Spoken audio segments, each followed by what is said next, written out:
말하니까 또 눈물 날 것 같은데,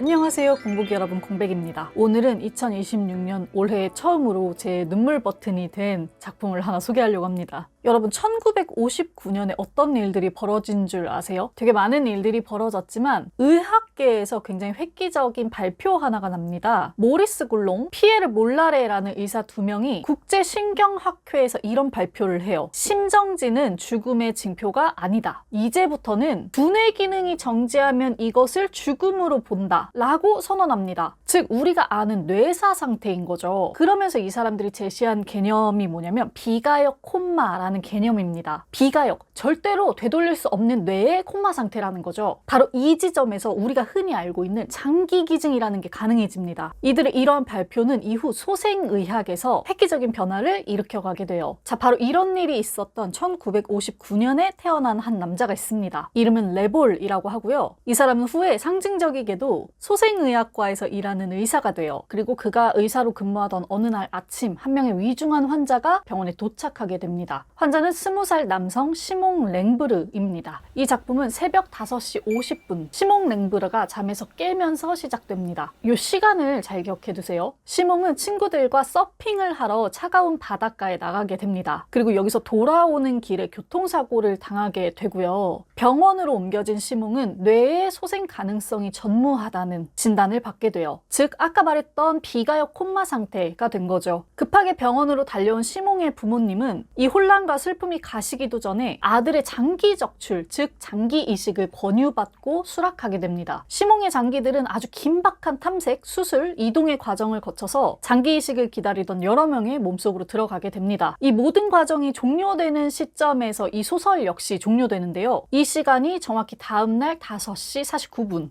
즉, 이 소설은 시몽 랭브르의 마지막 24시간을 다룬 소설이 되는 거죠. 자, 이쯤에서 이 작품의 제목을 말씀드리고 이야기 이어나가 보겠습니다. 새해 벽두부터 저를 울렸던 소설, 마일리스 드 케랑갈의 살아있는 자를 수선하기입니다. 그리고 중간에 함께 보셨던 화면들은 소설을 원작으로 제작된 연극 살아있는 자를 수선하기입니다. 한 청년의 마지막 24시간을 다루는 이 소설에서 제 마음을 너무나 울렸던, 진짜 이 소설의 결정적인 역할을 했던 3가지 키워드가 있거든요. 요거 중심으로 작품 더 소개해 볼게요. 첫 번째, 제가 꼽은 이 작품의 키워드는 비가역입니다. 돌이킬 수 없음. 죽음은 당연히 돌이킬 수 없는 너무나 결정적인 사건이잖아요. 근데 시몽의 경우에는 좀 특이한 게 뇌사자니까 여전히 심장이 뛰고 있어요. 보면 혈색도 있고 체온도 따스하고 기계의 도움을 받을지언정 어쨌든 숨을 쉬고 있다는 얘기죠. 그런 상태에서 뇌사자가 돼서 장기 이식을 권유받는 거예요. 이게 되게 고약한 지점입니다. 시몽의 부모님은 아직 살아있는 것만 같은 아들을 두고 이 아들이 비가역적인 상태임을 굉장히 잔인하고 비극적인 방식으로 거듭 확인해야 하는 상황에 놓인 거죠. 게다가 이걸 굉장히 빠르고 신속하게 결정해야 돼요. 왜냐면 뇌사 상태에서 장기의 기능은 점점 떨어지니까. 작품에서는 장기 이식 코디네이터인 토마라는 사람이 이 시몽의 부모님에게 장기 적출의 과정을 설명하고 권유하고 그것을 수락받는 장면이 나와요. 제가 이 장면에서 진짜 많이 울었는데, 이 시몽의 부모님이 토마에게 어떤 장기들이 적출되냐고 물어보거든요. 그래서 토마가 대답을 해줍니다. 심장, 신장, 폐, 간. 그리고 이 장기들을 적출한 후에는 아드님의 육체가 온전하게 보존될 것이다, 이렇게 얘기를 해요. 그때 이 부모님이 다른 장기들보다 심장을 적출한다는 거에 굉장히 동요하거든요. 그리고 또 하나 이런 질문을 합니다. 눈은요? 눈은 떼어내지 않는 거죠? 눈은 절대 안 돼요. 이렇게 말하거든요. 심장, 폐, 간, 심장을 적출합니다. 심장이요? 네, 심장. 그럼 혹시 눈도 가져가나요? 눈? 안 돼. 눈은 절대 안 돼!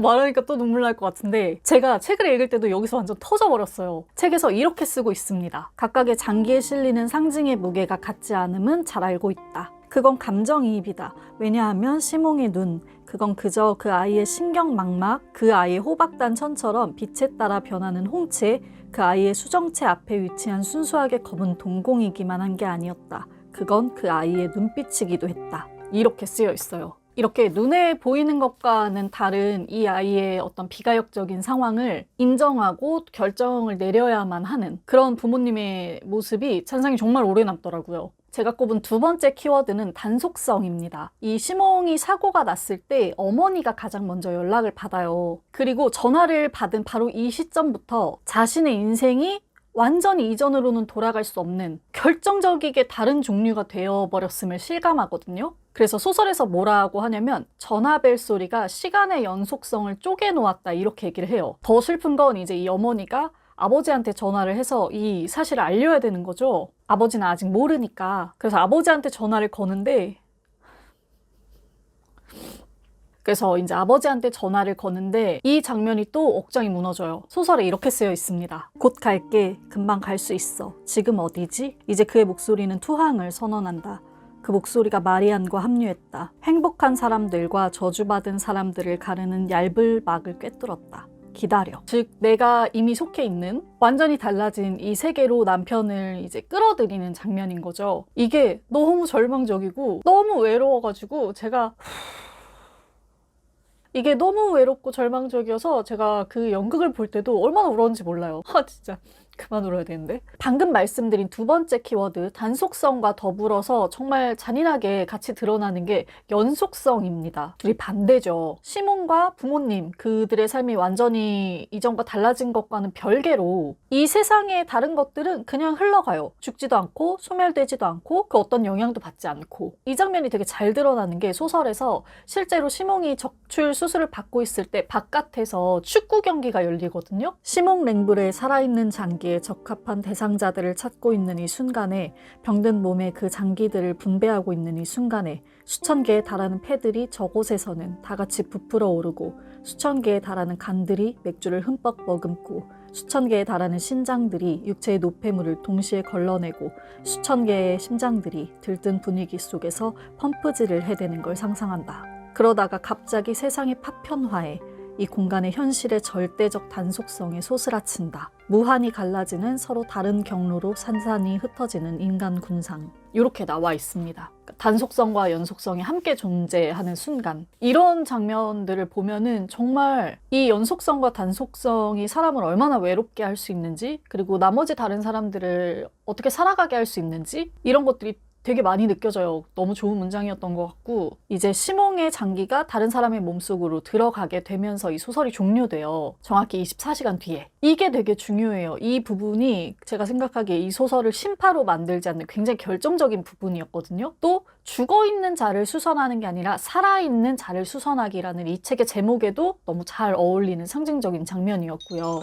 제가 이 책을 되게 잘 읽었기 때문에 연극을 엄청 기대했어요. 저는 이제 초대를 받아서 개막일에 바로 가서 봤는데 또 엉엉 울면서 나와가지고 좀 창피했습니다. 제가 보니까 이 연극이 정말 책에 충실해서 만들어졌다는 생각이 들었고, 정말 놀라운 게 이게 1인극이거든요. 러닝타임 처음부터 끝까지 단 한 명의 배우가 이 모든 걸 표현해요. 그래서 제가 되게 궁금했어요. 이 책에 인물들이 굉장히 많이 나오는데 이걸 다 어떻게 표현할지, 그리고 특히 수술 장면 같은 것들 연극에서 어떻게 표현할지 되게 궁금했거든요. 근데 빛이나 백그라운드를 정말 잘 활용해서 연출을 극대화시킨 게 놀라웠습니다. 그리고 무엇보다 소리를 정말 잘 썼어요. 정말 사운드가 잘 들어가 있어서 제가 이 연극을 보면서 느꼈던 게, 생명이라는 거는 소리구나. 그 어떤 감각보다 청각에 가까운 거구나 라는 생각이 들 정도였거든요. 그래서 이것도 너무 좋았고, 저는 초연으로 가서 김지연 배우님 공연을 봤어요. 근데 이 배우분이 4명이거든요. 이게 1인극이다 보니까 이 4분 배우들의 각기 다른 역량이나 해석에 따라서 그게 엄청 달라질 것 같은 거예요. 그래서 이미 봤지만 한 분의 배우를 보는 것만으로는 좀 아쉽다. 더 다른 분들 것도 궁금하다라는 생각도 들었습니다. 아무튼 제가 이제 2026년에 처음으로 이제 이 책으로 눈물바람을 하면서 시작을 했는데, 이게 문장적으로도 굉장히 탁월하고 내용도, 그리고 이걸 원작으로 한 연극까지 너무 좋아서 제가 오늘 여러분들께 꼭 소개하고 싶었어요. 꼭 읽어보시고 또 관람도 해보시면 좋겠습니다. 저는 이제 마음을 좀 다독이면서 물러가 보도록 할게요. 오늘도 시청해주신 공복 여러분 너무 감사드리고요. 또 멋지게 책 읽는 시간 되세요. 금방 돌아올게요. 공백의 책단장이었습니다. 안녕.